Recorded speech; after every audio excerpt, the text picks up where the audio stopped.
This show is brought to you by Safety FM.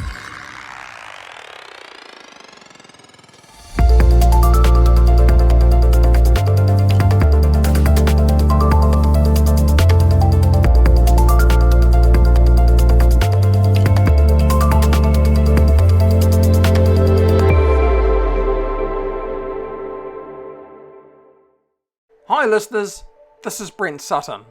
Welcome to the 28th episode of the Practice of Learning Teams podcast and YouTube show. During the month of April, we will be exploring the PDCA Model for Learning Teams Facilitators. All the co-authors of the Practice of Learning Teams book, myself, Glynis McCarthy and Brent Robinson, will participate in this 4-part series.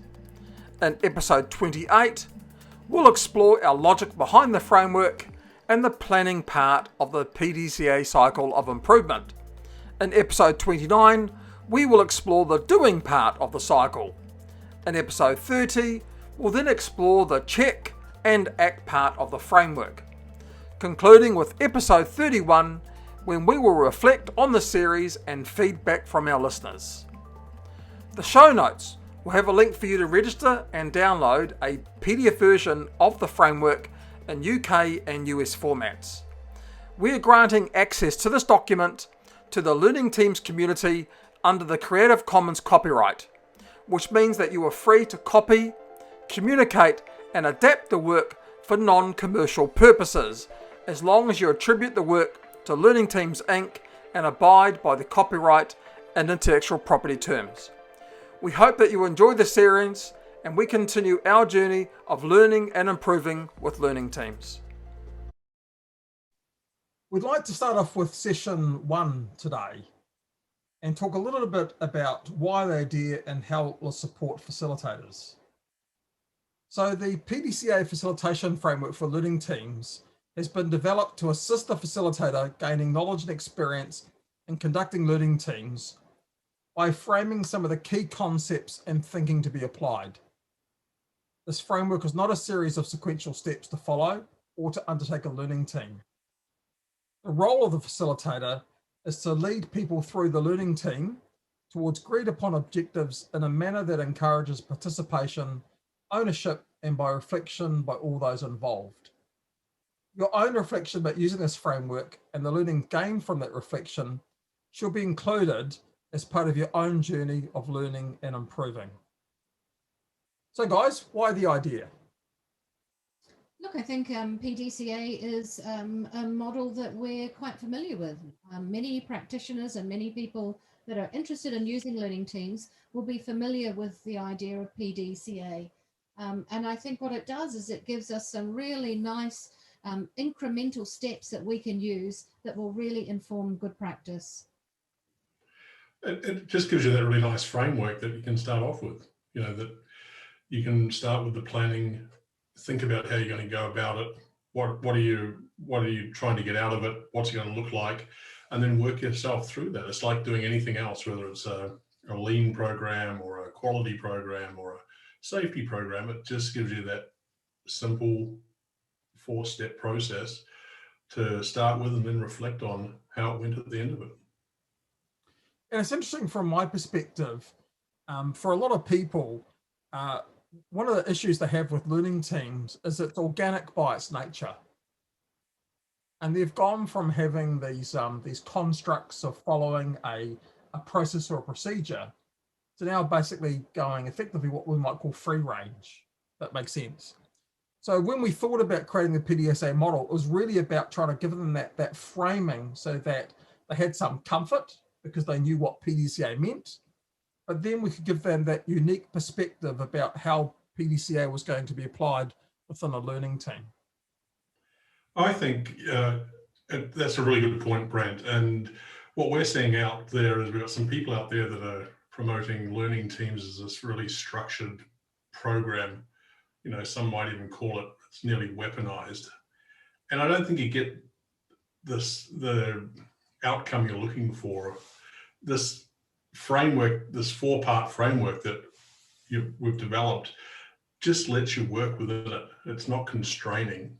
And quite often, as we start these programs, or these learning teams, they actually take, as long as you've defined what you're trying to get to or what the issue is, I think it lets you learn a lot more. It doesn't constrain the thinking. That's what I love about them. And so this is a really nice way to think about it when you're going to be facilitating one of these, is each of those steps and how it's going to look within within a very wide context. So Glynis, from an adult ed point of view, we're trying to, I think, use the word scaffold. We're trying to provide some scaffold for that person so that they can see where they sit within it and then allow themselves to build outside it. Well, if you think about what does the word scaffold evoke, it kind of evokes a sort of a structure, and not a really, a structure that's going to support something else, isn't it? A structure that's got some height and some width to it, but it's not overly rigid. It's not going to be your final product. And so I think what the PDCA model does is it gives us a little bit of comfort because it provides some structure, and then we're able to develop a skill set within those structures, or the definition of those sort of scaffolds. I think the PDCA model has got really good merit because it doesn't dictate practice, but what it does is it just guides our practice. So we can set it into categories. So we can look at the plan part, the do part, the check part, the act part, and we can look to see how that kind of double backs on itself, so that we get that kind of continuous learning opportunity, not only for us as practitioners who facilitate learning teams, but also for those people who participate in them. And when we created this, we didn't rewrite the book. We basically took elements that we reference in the book, and then we set them within the framework, and we basically summarized them. So for me, this PDCA model really complements the book at the same time. So the book gives a much deeper context and understanding as to what sits behind it. The PDCA model, which is basically a 4-page document, just really gives that graphical representation with some key things just to keep them on that sort of path as they go along. And ultimately, as they evolve and learn, even when they sort of start to doubt possibly what they're doing, they're able to go back and check in with that framework again. Yeah, I think it really helps you when you're reflecting on the completion of one of these learning teams. It gives you that framework to say, okay, well, this is how I planned it, and this is how it ended up, and gives you that basis to go back and check yourself and say, okay, what would I do? Could I make it better? What would I do differently next time? And where can I improve? And that's what I love about it. And I think you're right, Brent. What it does is it gives you a summary of the text in the book. So really what you're trying to do, I think what you've done is you've taken out those kind of key points that we need to be mindful of when we're setting up and running a learning team. And also it reminds us also that just because the learning team is finished, actually there's another step that we as the facilitator need to take in order to ensure that our practice is continually improving, both in terms of encouraging worker learning, encouraging a development of our own skill set as a facilitator, but also to take out the essence of that and provide that for organizational learning. So again, I think it just provides a frame that scaffolds our development as we progress as facilitators around learning teams. That's great. So just there may well be the odd listener out there that has never come across PDCA, Plan, Do, Check and Act. So maybe we'll just give a bit of insight to where it came from. So in the 1950s, the management consultant, Dr. William Edwards Deming, developed a method of identifying why some processes don't work as hoped. Sounds a bit like a learning team. Sounds a bit like you mean? Yeah, it does. It does. His approach has since become a very popular sort of strategy framework, and it allows organizations to formulate theories about what needs to change and then test them as some form of continuous feedback loop. Deming himself used the concept of actual plan, do, study, and act, not plan, do, check, and act, because he found that the focus on check is more about the implementation of change, whereas the focus of study is to understand why the change is working. he preferred to focus on studying the results of any improvements, which I think is actually really important from a learning perspective. And it does have that context around study that it's going to take a longer period of time than just check, doesn't it? But maybe that's why it's moved to check, because people want to move on as part of that continuous improvement cycle.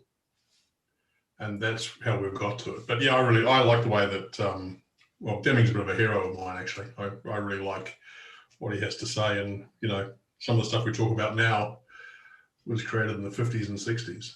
And so I think it's got some real legs, and it's proven over in many organizations and many businesses to have worked really, really well. And it's a really nice, simple way to get people back to the basics. And I understand that you actually got to see him in person. I did in 1991 when I didn't have grey hair. And he was an interesting character. I watched him. We're in a room in St. Louis, Missouri, and it was a room with 1,100 people in it. And the one memory I had, and it sort of put me off asking him a question, actually, not that you'd probably get a chance with 1,100 people or disciples. A 4-star admiral stood up and asked him about how he could possibly make Plan, Do, Check, Act work on a aircraft carrier. And Dr. Deming just tore him apart, one strip at a time.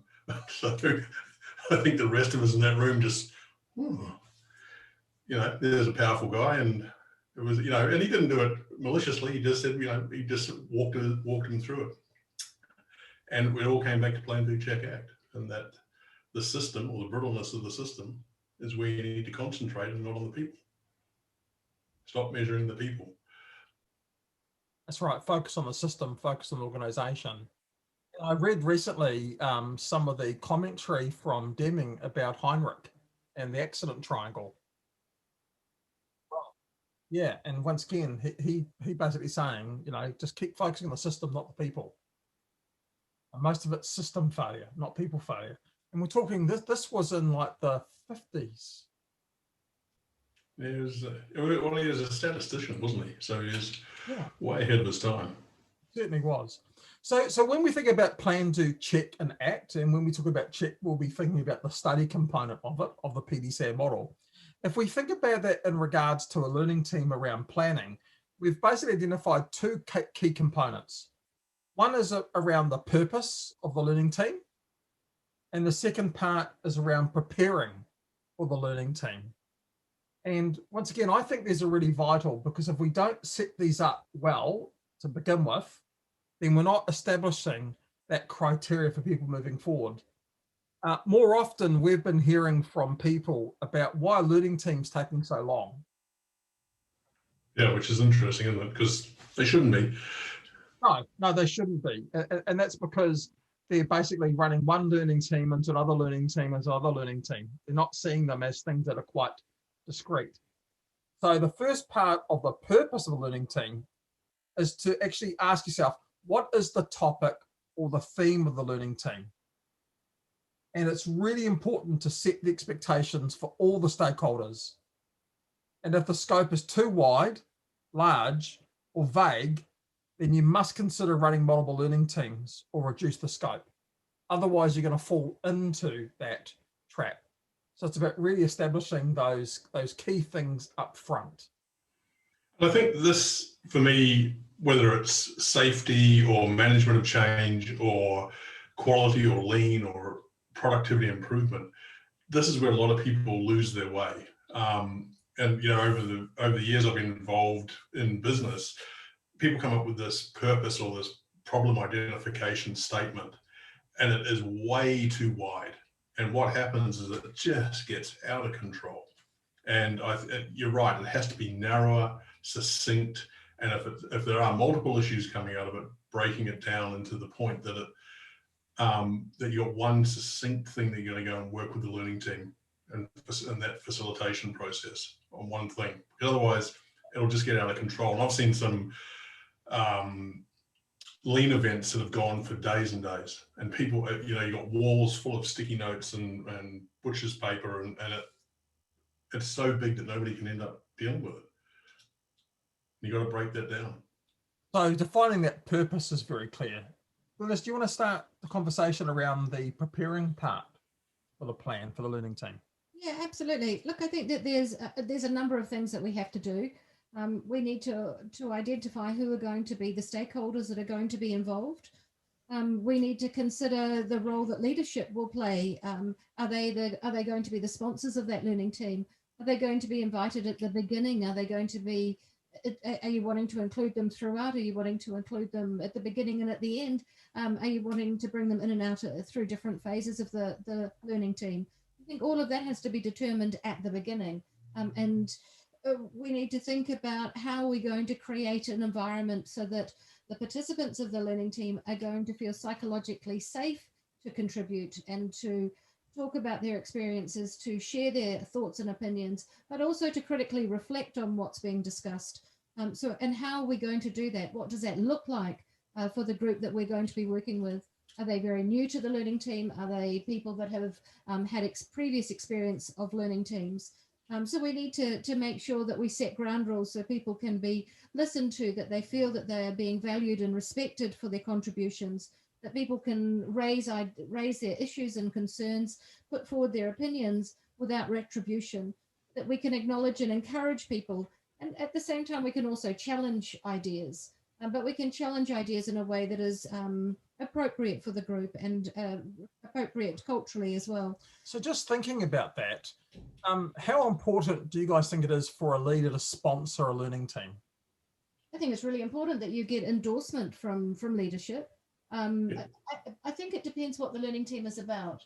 If we're talking at a micro level, so we're talking about every day, and then I think it's about a tacit agreement to this. If we're looking at system alignment, or we're looking at waste, or we're doing a risk review, then I think that the appropriate management should be aware of it, should have some buy-in to it.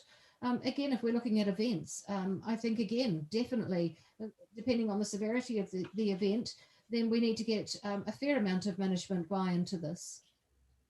Yeah, I agree that the power of having somebody come into the room and set the stage is, for the people that are participating, is really, really quite powerful. And it says that the organisation or the business is really interested in what's going to come out of it. I think it's equally important that they don't stay there the whole time as well, in my experience.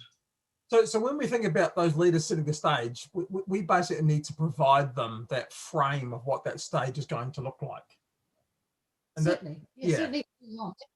Yeah, and which means that really that's where the leaders need to understand what this current buzzword of psychological safety means within the context of a learning team. Because I'm not convinced that the leader creates psychological safety.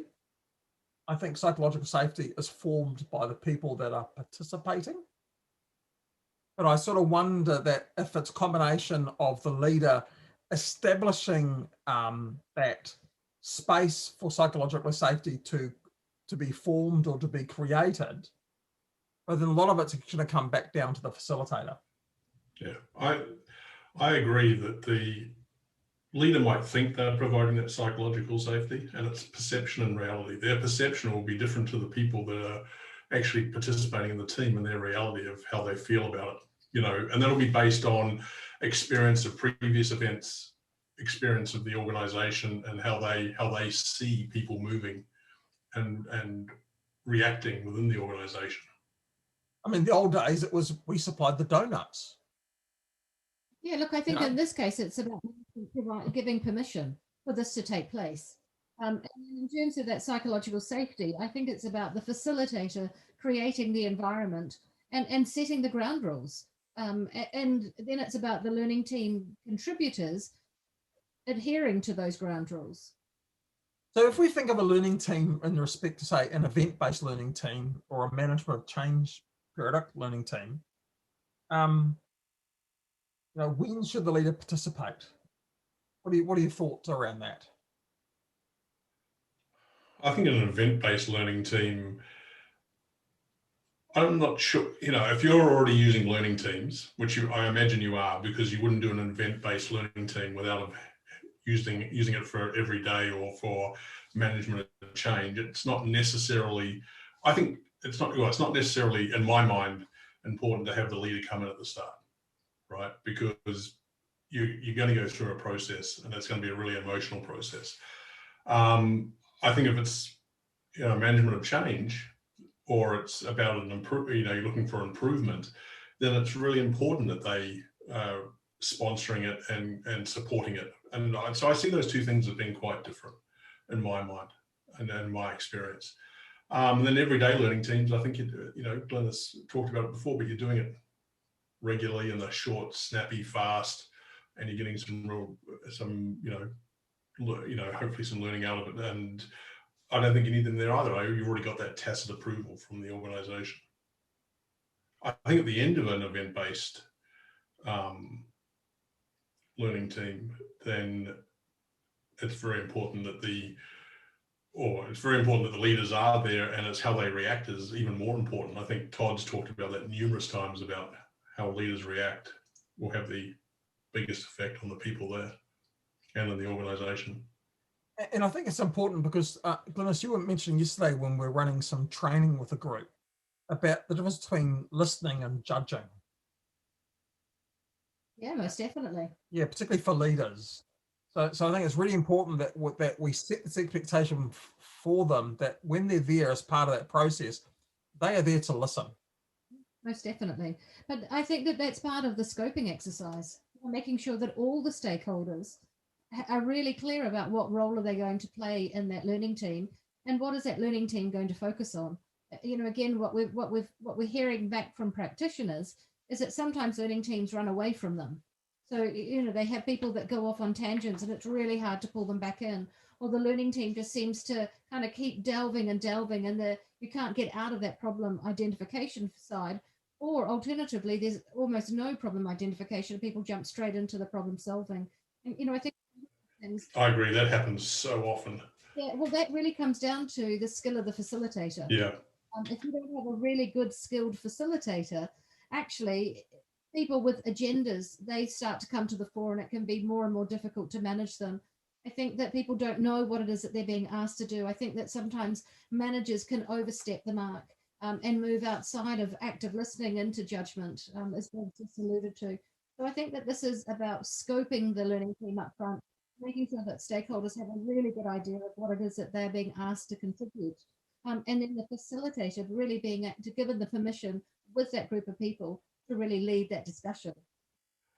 I was talking to a business the other day, and they do facilitation, but facilitation of large events, or they might manage stakeholders in very controversial building development and construction development programs. And one of the things I love that they talked about, they have this micro skill that they like to use called heart listening. And it's not just about listening to what the person's saying and their point of view, it's also taking notice of their body language and how they're reacting. And it gives you a much greater feel for how important the words they're saying are to them. And I found that really interesting because, we talk about active listening, but there was this next level where they're incorporating, how they're reacting with their body. And I really like that. It was a really interesting way of looking at it. I was always taught in adult literacy that you speak to communicate. So the onus is on you when you're in a speaking role. So the onus is on you to speak as clearly as you can, and to monitor how people are responding to the way that you speak, to ensure that the message is conveyed as clearly and as much as you intended it. But on the flip side of that, as I was always taught, that you listen to understand. And that's a very different form of listening than how we typically listen. Most of us listen with the thought to how are we going to respond. So we're really just listening to the words, and we're already, as people are speaking, formulating and thinking about how we're going to respond to that. How will we add to it? How will we counter it? How will we support it? But that's a very different type of listening than what we need to be doing, both as facilitators, but also the role of management. If managers are participating, particularly in that kind of the unfolding part of the learning team, they need to be able to listen to understand. So they're not there as the judge. They're not there as the person to dole out retribution. They're really in that initial phase to listen, to understand as the story is being unfolded. And so that's something that often we have to upskill people around, both in terms of participants of the learning team, both in terms of ourselves as facilitators, but often also in terms of managers if they're going to have a part to play in learning teams. So then if leaders also get involved the latter part of the learning team, then really they should be there to be curious, to ask those questions around the sort of, the learnings, the clarification components that make sense. They're not there to participate in the problem identification. No, I agree. They're there to really set that scene and then to be curious in the later part of that process. Well, they might have been there to say, well, here is the problem, and we're really looking forward to how the learning team can dig down to what's causing the problem. I think that top level problem identification can be driven by the leadership, but your point about what they do with it when they hear what some of the learnings have been, I think that is, they've got to be listening at that point and not trying to drive the conversation in a certain direction. And I used to work with a guy that he was managing director of the business, and he was fantastic at taking you on a journey, and he was a great facilitator in some respects. But he knew what the answer was. He wanted everyone to get to, right? So he was the anti-learning team guy when he in reflection, and he was very good at doing it. And I think that you got to be careful as a facilitator of a learning team. You got to be careful of those type of people that are taking that lead and driving the outcome, or they already have a preconceived idea of what the outcome is that they want, and this is something in between. I think that we've got to be cognizant of that in that planning stage when you're talking to the leadership. In terms of that preparation that we need to do before we run a learning team, the other thing that we need to be really mindful of is where are we going to hold it? What's the space that we're going to use to run the learning team? Are we going to do it in the staff room that potentially has people coming and going? Are we going to do it in the back office that has no natural light? Are we going to do it in a busy open planned environment? We're going to we need to think about, well, where is the best place that we, again, set people up so that they are able to share and to talk about their experiences, to put forward their ideas, but more importantly, to be able to critically reflect. So again, we need to think about the environment in which we're going to do this. We also need to consider, are we able to do this face-to-face? Do we need to do this remote, or do we need to use a kind of a mixed approach? And we also need to think about it from the point of view of our facilitation skills. It can be challenging when we do this remote, particularly over various sort of platforms. Certainly when we are able to sit and see how somebody is speaking, what sort of language they're using, but mainly how they use their body. What's their body language like? Are they defensive? Are they, what are the sort of the subtle kind of communication skills? Some of that is harder to read when we're looking at kind of remote learning. And we also need to think about how long is the learning team going to be? I think that we've talked about this many times, that for many people, this is a really challenging part about how do you keep people on task? How do you do adequate problem identification before you get over to the problem solution part? It's really that pacing, isn't it? You've got to keep it, when you're facilitating, it's always that challenge of giving people the opportunity to be heard and listened to, and letting the wisdom of the group move across the group, versus not getting bogged down in something and going down a rabbit hole. And I think that's one of the things as I've started doing these, I struggled with to start with, is just keeping it succinct, but letting the group have time to have that discussion and thinking about what type of group you have when you're planning these. So I think if you've got a group of engineers, it's going to be a different outcome to a group of people from the factory floor or from a construction site. Absolutely. I think one of the greatest skills that you need kind of in terms of actually leading a facilitation, it is really about being able to reframe. So, one of the things that I find in learning teams is that people will put forward all sorts of ideas. They'll put forward all sorts of opinions. Sometimes those opinions are slightly left of where you are really intending to go. But what you need to be able to do as a facilitator is to reframe that and bring them back into the fold, and constantly kind of pull back those outliers, whether somebody has an agenda or whether somebody has, just they get stuck on a point and aren't able to move forward. I think you need to be able to acknowledge people and reframe what they're saying so that actually you can take some essence from it so people feel that their contribution is being valued. But really at this preparation stage, it's really thinking about those physical things that we need to do. So where's the room? What's the layout like? What's the timing going to be? Who's going to be involved? What's the scoping for the individuals and the stakeholders who are going to participate? It's kind of nailing some of those things up front. If you do good preparation, you have a good outcome. If you do poor preparation, actually you wing it, and sometimes you'll have a good outcome, but many times actually the learning team will run away from you.